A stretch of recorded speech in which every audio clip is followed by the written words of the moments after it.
Welcome back for Chapter 5 of the Five Vows. The Vow of Service, Deliberate Love. You may be noticing a pattern by now. Much of what we have said about the vow of poverty sounds a lot like the vow of humility. Letting go and letting God, the willingness to be led, recognizing that we don't own anything anyway. These are all aspects of humility. It's almost as though the five vows form a pyramid with humility as its capstone.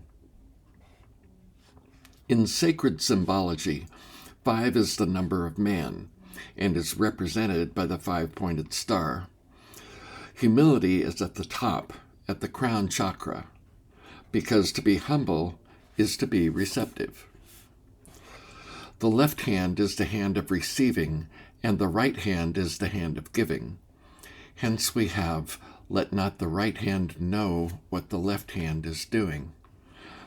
Don't give with an eye to what you might receive in return, but rather give without thought of repayment. This also relates to the vow of purity, but we'll get to that later. For now, let's look at the right hand, the hand of giving, service.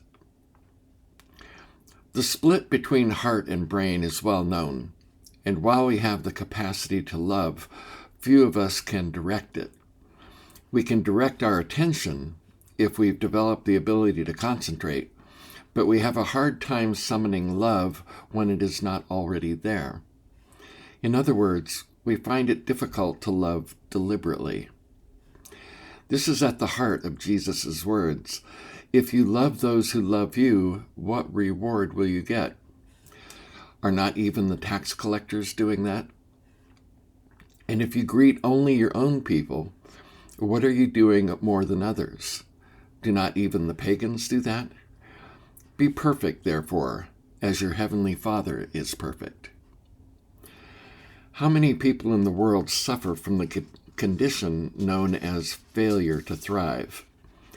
In a hospital study a few years back, it was discovered that touch, warm, affectionate human contact, was essential to premature babies in order for them to thrive. See how long it takes the mind to catch up to the heart?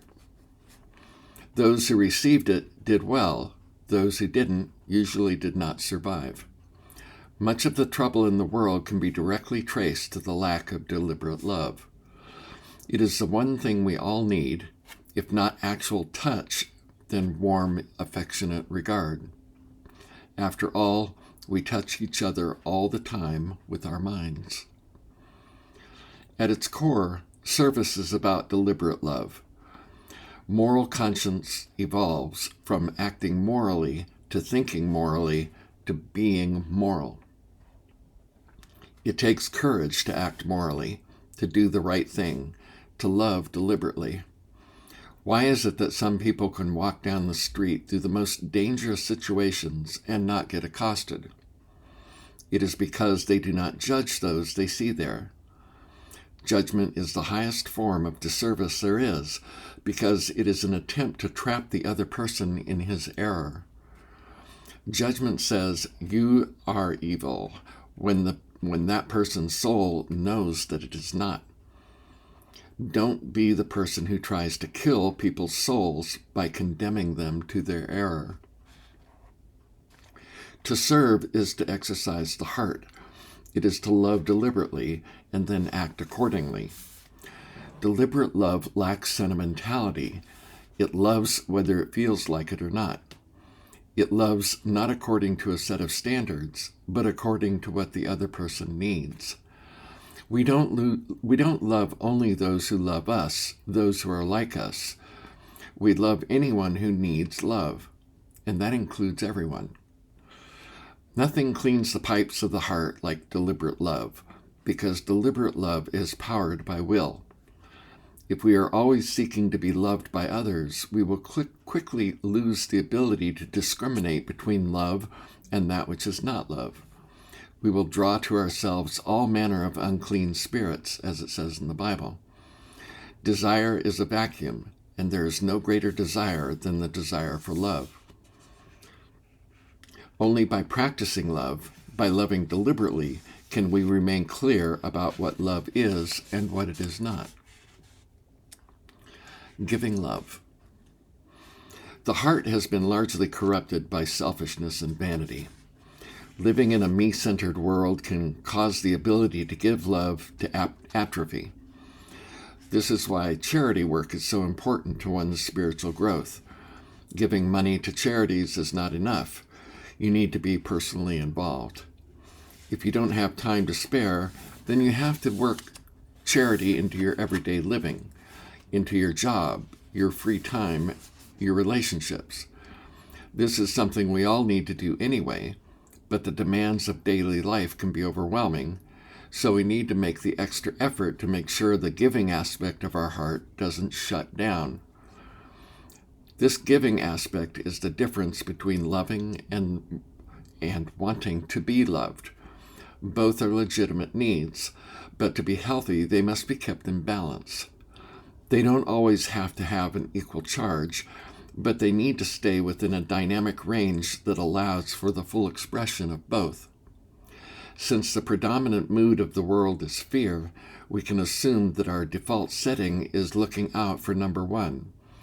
We have to consciously override this innate tendency by planning and executing charitable acts, and we have to discipline ourselves to carry them out regardless of how we feel in the moment. This is why there is such a lack of moral courage in the world. As a society, we seem to be losing the ability to know the difference between right and wrong. Looking out for number one has become the new moral standard. While not everyone subscribes to this belief, it is slowly working its way into the mainstream, if not by greed, then by necessity.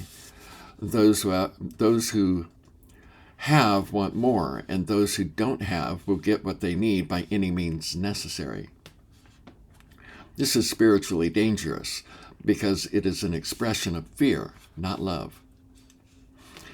By recognizing that we have this tendency hardwired into us, we must be vigilant about how we interpret world events. If our perception of the world becomes more and more colored by what we interpret as rampant injustice, we will feel justified in taking back what was taken from us. If we see our employer as greedy and heartless, we are much more likely to take from him what we believe to be rightfully ours. This quickly puts us in the red, spiritually speaking. We become like the very thing we hate. The only way to short circuit this process is to give back more than we receive. And whosoever shall compel thee to go a mile, go with him twain, said Jesus. Our willingness to give must always stay out ahead of our demands to be paid. Otherwise, we fall into the same trap that plagued Soviet society under the oppressive bureaucracy of the Communist Party. The Russian people would laugh and say, they pretend to pay us and we pretend to work. What good does it do to fight injustice if you wind up murdering your ability to give? We must always work towards social and economic equality, equality under the law, and equal access to the marketplace. This is our duty as conscious citizens, our service to the greater good. This is especially pertinent right now to the spiritual life because the issue of global economic inequality is causing much unrest in the collective mind. Unless we find a way to engage with this problem in practical ways, the stress caused by doing nothing will eat us alive. Whether we engage in political activism or we simply vote with our pocketbook doesn't really matter, as long as we keep our thoughts and actions positive. How? By listening to the other side, by acknowledging that our adversary also has a point of view, which is as equally valid to him as ours is to us. If we fail to do this, we attempt to trap him in his error, a move that will make him want to fight us to the death. We must respect those with whom we disagree, even as we would have them respect us. This is what it means to love our enemies. We love them by taking them seriously, not by demonizing them or discounting their concerns. We have to deliberately choose to respect the other side, knowing that respect means not scoffing at their beliefs. It's an act of will. It is deliberate. This is how we strengthen the heart and develop our moral courage. If the right hand is the hand of giving, then loving deliberately is sitting at the right hand of God. Right action and asking. It's naive to think that service means doing whatever we think needs to be done. This has caused much of the suffering in the world throughout history.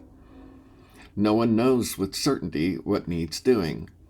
If we act according to our ideas of right and wrong, then our actions will likely be inappropriate.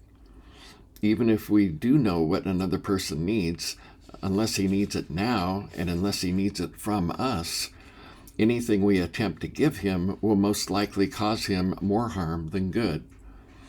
If we are to live up to our vow of service, we must learn to listen more to the Spirit and less to our own mind. Our mind might know the facts, but the Spirit within us is wise. Action from wisdom is right action. However, what may be right action in this moment may be disastrous in the next. Because timing is everything. Knowing what to give is one thing. Knowing when to give it is quite another. The perfect word spoken a moment too late can have the opposite effect of what we intended. But the right word spoken with perfect timing has the power to move mountains. The intellect cannot know when a person is ready to hear what you have to say. The best that the mind can do is guess. It might know all the options, but it cannot tell which option is the right option at any given moment. Good timing does not come from the mind. It has to be felt. And by feeling, I do not mean emotion. Emotions are phenomena of the physical world. They are instinctual. And unless you are an actor who has mastered the art of summoning emotions at will, they only come as responses to external circumstances, which is to say they are reactive. The Spirit does not react, it acts. Nor is the heart, strictly speaking, capable of executing right action, because withholding is not in its nature. Sometimes right action requires not giving. The heart wants to give all the time, so it cannot be relied upon to make the right decisions when presented with a situation of need. Only the Spirit has perfect timing. Only the Spirit knows when and how much to give. The heart, like the mind, is a servant to the Spirit. It adds feeling and warmth, but only the Spirit can execute right action. Like electricity, Spirit, the power of God, flows in the direction of need. But also like electricity, there has to be a difference in potential before a current will flow. The living symbol of this difference in potential is the act of kneeling in prayer. We assume a position of helplessness and surrender, putting ourselves in a lower position, symbolizing our inner state of submission to God's will.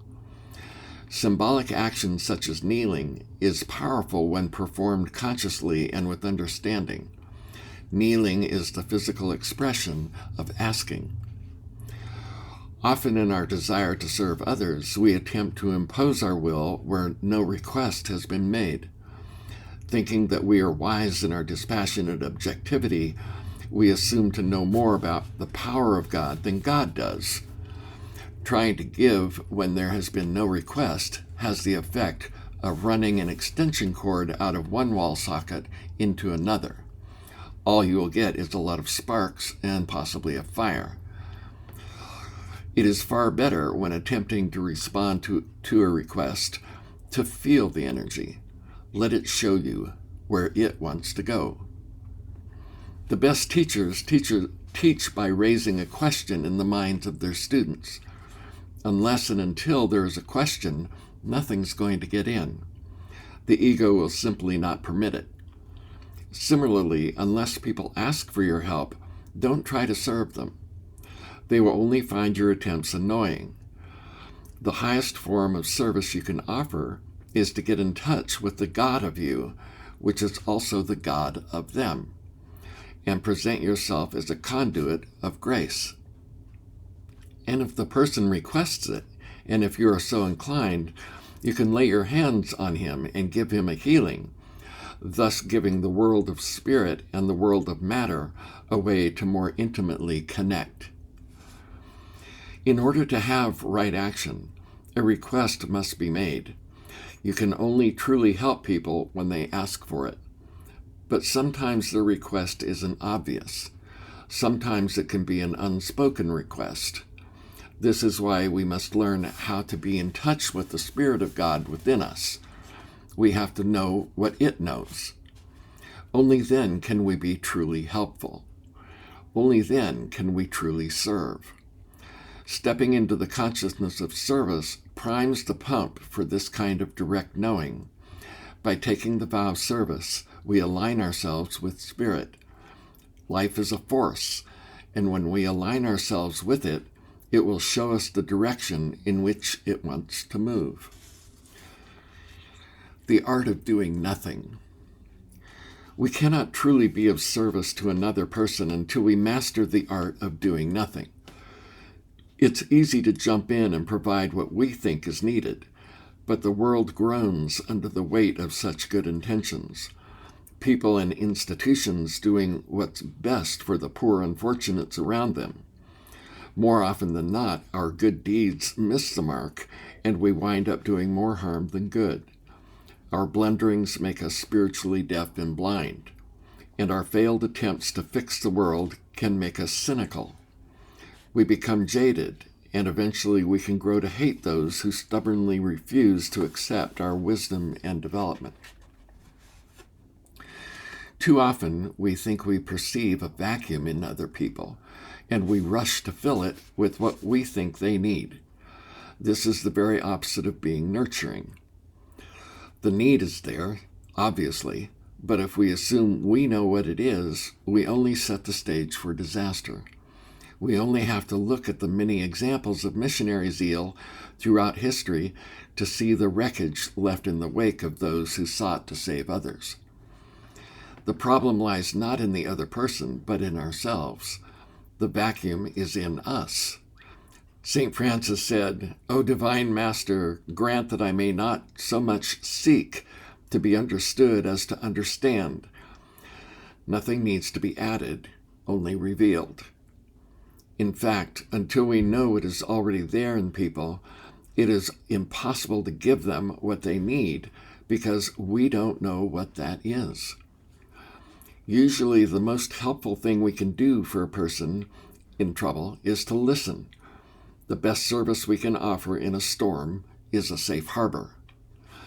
The truest thing that can be said about human nature is that no one receives anything unless they ask for it. Why? Because unless they ask, they are not ready to accept. Unless there's a vacuum, nothing substantial can move in to fill it. Surely there are laws of physics at play here, but this is more easily understood through feeling than by thinking. The key lies in knowing that everybody already knows what they need. The answers they seek are already there inside of them. What they need is our permission to let them out. By this, I mean that instead of trying to give them something, the best thing we can do is to back off, give them room to express the hidden thing. Depressurize them so that what is scratching at the inside of the egg can break free. But backing off does not mean leaving. You have to be there. Be there and yet do nothing. This is why doing nothing is an art. This is where the vow of service most closely mirrors the vow of humility. Again, all of the vows seem to be subsets of this one vow. The quality of humility is preeminent in all the world's enduring faiths. The word Muslim, for instance, means one who submits. Mindfulness means to just be with what is present. Namaste means I salute the God within you. They all point to allowing people to be what they are. Once the energy starts moving in that direction, from the center of their being outward, all of the imbalances will begin to heal. This happens from the inside out. Nothing we can add will be of any help. Paying attention. Spiritual truth is upside down and backwards to what is true in the world. For instance, it's true that in order to live, we must take our nourishment from the world. Notice the word take. Every living thing eats, and eating is taking. That's how life survives in this world. But spiritually, it is exactly the opposite. In order to thrive spiritually, we must give. Giving is essential for a healthy spiritual life. Those who are in business for themselves know that in order for a company to survive, it must make a profit. No one stays in business for long if the money they take in only covers salaries and the bills. Conversely, in order to thrive spiritually, we must always give more than we receive. Giving more than we receive is spiritual profitability. Giving is the lifeblood of a spiritual life, but it's how we give that's important, not so much what we give. Many people convince themselves that giving feels good and that this is the primary reason for doing it. But sometimes giving doesn't feel good. It just feels necessary. It may even hurt. So it's important to remember that when we give, it's not for us, it's for the other person. Sayings like give from the heart and the Lord loves a cheerful giver do not explain how giving works. These sayings are little more than platitudes. To understand the underlying principle of giving, we have to look at it in terms of energy. And the primary form of energy that we have to work with is our attention. Our attention is either on the other person and what he or she needs, or it's on ourselves and what other people are thinking of us. In other words, we are either paying attention or we are seeking it. In terms of polarity, paying attention is positive, and seeking attention is negative. In paying attention, the energy is flowing outward, giving life to the world. In seeking attention, the energy is flowing inward, feeding our egos. Positive energy broadcasts, it radiates. Negative energy gathers, it takes for itself. To take an example from nature, solar energy is positive and gravity is negative. The terms positive and negative in this context have nothing to do with good or bad. However, there are times when seeking energy or even demanding it is spiritually correct, especially if you need to lead others or organize a group project. But if we are honest with ourselves, we know that we are usually out of balance in this regard, constantly complaining about the conditions in our lives, who has treated us badly, and why we deserve much more than we are getting. So to compensate for being out of balance, we need to forget about ourselves for a while and give without regard for what we get in return. This is called selfless service, and it's the key to spiritual growth. In order to gain traction on the spiritual path, we must put into practice what we learn intellectually. Otherwise, it does us no good whatsoever. We would be better off studying how to succeed in the world, how to lose weight, or how to find the perfect partner. None of these things will help us grow spiritually, however, because the energy involved in these pursuits is negative. It's all for us. So practice is anything we do that takes our attention off of ourselves and places it on other people and what they need. Sometimes simply appreciating them for who they are can give them the space they need to express themselves positively or creatively. This can help them turn their energy around rather than spend all of their time trying to get something for themselves. But in order for this to work, we should avoid preaching to them. Preaching has the opposite effect, because when we're talking, we aren't listening. And listening is what paying attention is all about. Caveat: paying attention to other people is different than placing expectations on them. When we do that, our energy switches back to negative, because we're trying to get them to give us a certain kind of behavior. So truly paying attention requires a non-judgmental frame of mind. We have to be willing to accept other people as they are, with a mind to what they might become, but without putting any stipulations on what that might be. Attention is energy. Giving it gives energy to others. It allows them a space in our awareness to be who they are. It also provides them with the wide open possibility to discover their divine potential. Giving freely. Service is about giving without thought of return, a very important lesson. People who are mostly material-minded never really learn it. When they give, it's always as a transaction, never simply as a gift, unless it's to a member of their own family or to a friend. Deliberate love is different from a managed heart, a phrase used to describe the way service workers, such as waitresses and salespeople, have to smile warmly at their customers even when they're not feeling that emotion. By comparison, deliberate love is when we summon genuine love from our heart and give it willingly to another person. We decide ahead of time that this is what we are going to do, and then we do it. When we're done, we feel better. We feel the blessing of having loved. When Jesus said not to refuse those who would borrow from us, he didn't mean that we should adopt this as a monetary policy, either for ourselves or in our business dealings. He meant that unless we are capable of giving without thought of return, we haven't mastered greed.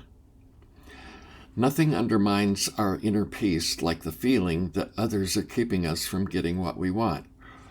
When we find ourselves in an impossible situation where the demands on us have become overwhelming, we will maintain our equilibrium. It is at those times that giving freely becomes our fallback position. Sometimes it's all we can do. Rather than rail against the injustice of it all, we surrender to the demands of others and give even more than what is being asked. This is setting our ego aside for the sake of allowing the energy of the situation to move. If we resist, especially if we resist on the grounds of personal dignity, we become a block in the energy's flow. Depending on how much energy is involved, we run the risk of being obliterated by it when it finally breaks loose. You've heard the saying, choose your battles wisely. The purpose here is not simply to avoid a fight, but to be effective in determining its final outcome. By giving more than what is being asked of us, we become the master of the flow. We literally take control out of the hands of those in charge and use the advantage to steer events to the outcome we choose. It's a principle of judo. When your opponent lunges for you, you grab him and pull him in the direction he's moving. You help the energy go where it wants to go, adding a little extra just to make sure it gets there. In fly fishing, it's prudent to let your line play out when the fish is fighting against it. If you don't, the line will snap and you'll lose the fish. Teachings such as going the extra mile, giving your cloak also, and lending freely are designed to help us master our emotions. They are not meant as permanent strategies. If we have rooted out selfishness in ourselves by following these mandates, then we will be in a much better position to judge a situation on its merits and not have our thinking clouded by fear or greed. But if we are always on the lookout for unjust demands upon our time and resources, using personal pride as an excuse to hold the line, then we are doomed to eventual defeat. It is always better to live to fight another day than it is to go out in a blaze of glory. This might be a teenage boy's idea of what it means to be heroic, but it is not an effective strategy for living a successful spiritual life. Greed is the unwillingness to give, making it the opposite of service. It is withholding love. Unless one's heart is neutral, which is to say balanced, not biased toward giving or receiving, it will be unable to respond correctly to the demands and opportunities in life. Responding correctly is essential to effective living. Fear and desire will always cause us to respond inappropriately, and inappropriate choices cause suffering. Consider what Irish statesman and author Edmund Burke had to say about civil liberty. Men are qualified for civil liberty in exact proportion to their disposition to put moral chains upon their own appetites, in proportion as their love to justice is about their rapacity, in proportion as their soundness and sobriety of understanding is above their vanity and presumption, in proportion as they are more disposed to listen to the counsels of the wise and good, in preference to the flattery of knaves. Society cannot exist unless a controlling power upon will and appetite be placed somewhere, and the less of it there is within, the more there must be without. It is ordained in the eternal constitution of things that men of intemperate minds cannot be free. Their passions forge their fetters. The controlling power Burke refers to is necessary for our personal effectiveness in the world, our ability to manage our well-being and the well-being of others. It is our ability to govern ourselves that gives us strength. Otherwise, our uncontrolled passions keep us in chains. If it is empowerment that we seek, we must adopt the attitude of giving people what they need. This is service, and you cannot master it if you are reluctant to give. The practice of giving freely removes that reluctance forever. Service versus superiority. Hierarchy breeds contempt.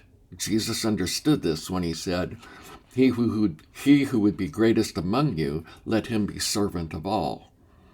When we think we know everything there is to know about a person, we believe ourselves superior. This is the basis of hierarchy, thinking that we are on one plane, speaking down to another. The Christian custom of washing each other's feet is a recapitulation of the Middle Eastern way of welcoming an honored guest into one's home. The guest may be of higher or lower socioeconomic status, but this does not mitigate the host's responsibility to treat him with respect. Imagine what life would be like if we treated each other as though we were honored guests in each other's home. When Jesus demonstrated this to his disciples, he wasn't saying that they were to fix each other. He wasn't saying that they should alter each other's feet, but to wash each other's feet. We remove the error, not condemn the foot. This is another way of saying, hate the sin, not the sinner. Washing someone's feet means that we give them, at least in that moment, a clean slate. We treat them as though they had no past. We accept them for who they are, not where they have been or what they have done. We are saying, in effect, I absolve you of your sins. By removing the dirt from their feet, we say, I accept you as one newly born. I extend to you the opportunity to start fresh. In my eyes, you are innocent, unless and until you prove me wrong. Even then, I will respectfully give you the benefit of the doubt. Feet are our interface with the earth. The nerve endings in our feet connect every organ and system of our body to the ground upon which we stand. physically, spiritually, which is to say energetically, and metaphorically. To be grounded means to have a solid connection with the earth, with its gravity, and to have balance in the cosmos.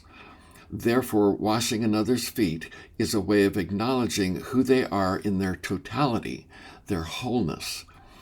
It is saying that they have as much right to be here as we do. Treating people as though they were honored guests in our home extends also to those times when they enter our presence, our personal space. We give them our full attention, but the implication of the word home applies equally in this situation. Our space, our rules. Respect is a two-way street. The less masterful the other person is in giving respect to others, the stricter our rules have to be. We do not give them the opportunity to act disrespectfully in our presence. We have to possess ourselves enough that other people will know instinctively where the lines are and that it is not okay to cross them. With those who are proficient in the art of giving respect, the rules can relax a bit, but always there has to be a consensus as to where the boundaries are and what liberties can be taken. Service is never an imposition upon others. Service is supporting others by giving what is needed, not by trying to change who they are. If we think we see others in their entirety, we will almost always be wrong, because only God can do that. Humans are less than perfect judges. We cannot walk another person's path. We can only help them by washing them of their mistaken notions. We do this by carefully and humbly attending to their needs, not by trying to change them into the people we think they should be. Hierarchical systems go awry when they allow those who are superior, either in experience or training, to look down upon those who have yet to reach the same level of development. The whole purpose of the higher is to serve the lower, to nurture and develop, not to alter. We cannot change the other person by telling them how they should act around us, but we can show them what we are willing to accept from them, whether that person is above us or below us in the hierarchy. When they see for themselves that some things are permissible and others are not, then they have the opportunity to choose whether to adapt. This is the essence of service. Serving versus correcting. I am the true vine, and my Father is the husbandman. Every branch in me that beareth not fruit, he taketh away, and every branch that beareth fruit, he purgeth it, that it may bring forth more fruit. John 15:2. We never want to give life to the erroneous thinking of others, nor do we want to condone destructive acts. But these things cannot be forcibly removed from a person. They can only be denied legitimacy in our world. If the primary goal in our relationships is to be liked by others, we will be tempted to jump into their boat, to take on their state of mind in order to prove that we understand them. Instead, we should be offering them a safe harbor, a place in which they can let their feelings play themselves out and eventually return to a state of equilibrium. This is empathy, the act of acknowledging the feelings of others without feeling that way ourselves. This validates their feelings while at the same time lets us stay objective. Sympathy, on the other hand, is attuning ourselves with them, taking on their feelings as though they were our own. This only amplifies their feelings and serves no one. Negative emotions are understandable. Any of us can readily identify with another's frustration and disappointment, but we do not have to enter into that state of consciousness ourselves. It does no one any good to take on their turmoil. Instead, we say, I understand how you feel. I've been there. Rest with me a while, and these feelings you're having will subside. I will sit with you until they do. By doing this, we give the other person what they need, not by confronting their negativity, but by allowing them a space in which to breathe.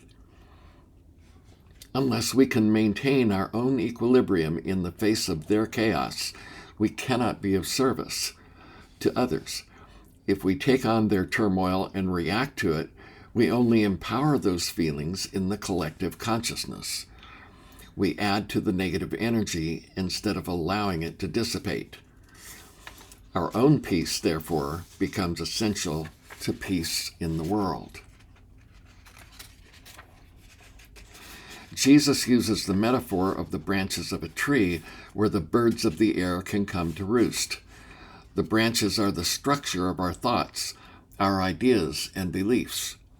According to neuroscience, this is not a metaphor, but rather a literal depiction of the neural pathways in our brain.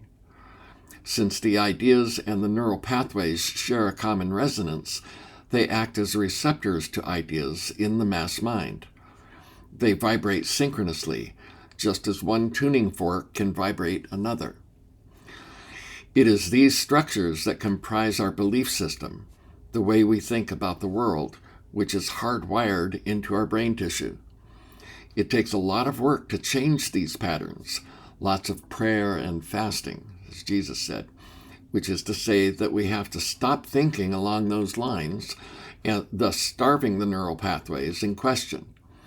We then begin thinking new thoughts, forming new associations that will draw new ideas to us. The best service we can offer others is to introduce the new ideas that will start the process of reconstruction, forming new branches where different birds can come to roost. New ideas stimulate different thinking, which forms new neural pathways in our brain. The most effective ideas we can introduce are those that raise a question in the listener's mind. Questions are irresistible to the brain.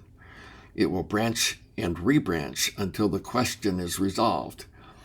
If we ask the right questions, the brain will reform itself in ways that will allow that will allow new thoughts to emerge. The best questions are those that challenge already existing assumptions. The brain gives these questions its highest priority. It cannot ignore them. As in the example given in the beginning of this book, look at an object that your brain recognizes, such as an apple, and ask yourself, is this an apple? Ask it seriously, and your brain will reboot and reconsider everything it knows about apples. As it does this, all sorts of new information about apples will flood into your consciousness. Ordinarily, the brain runs on assumptions as a way to conserve bandwidth. Literally, the average brain has about the same amount of bandwidth as a cable modem. Thinking consumes huge amounts of calories. If the brain had to offer up everything it knows about apples every time it saw one, it would overheat. Therefore, it takes a basic sketch and then fills it in with generic details. In other words, we don't see the apple. We see the brain's combined memory of apples. But asking the question, is this an apple, forces the brain to see it in present time. Then new associations spring into being because the present moment is always new. If you doubt this, I recommend that you visit the Exploratorium in San Francisco. You cannot emerge from there without your faith in your senses being totally undone. The entire place is dedicated to proving the fallibility of the human brain. When we challenge the assumptions other people make about themselves, we force them to look again. We raise questions in their mind about who they think they are. If we see them as inferior to ourselves, we will only cause them to react negatively, and rightfully so. No one is existentially superior to anyone else. But if we see the possibilities that are within them, even the possibility that those possibilities exist, we give them something entirely new to think about. Why was she looking at me like that? Their brain will not rest until it can come up with a plausible answer, even if it takes decades. And if the assumptions you disturb are the assumptions the other person is making about you, the same process will occur. That person will wonder why you did not play along, causing them to reevaluate their judgments of you. It will haunt them forever. In our next video, we'll read Chapter 6, the Vow of Purity. So see you in the next video.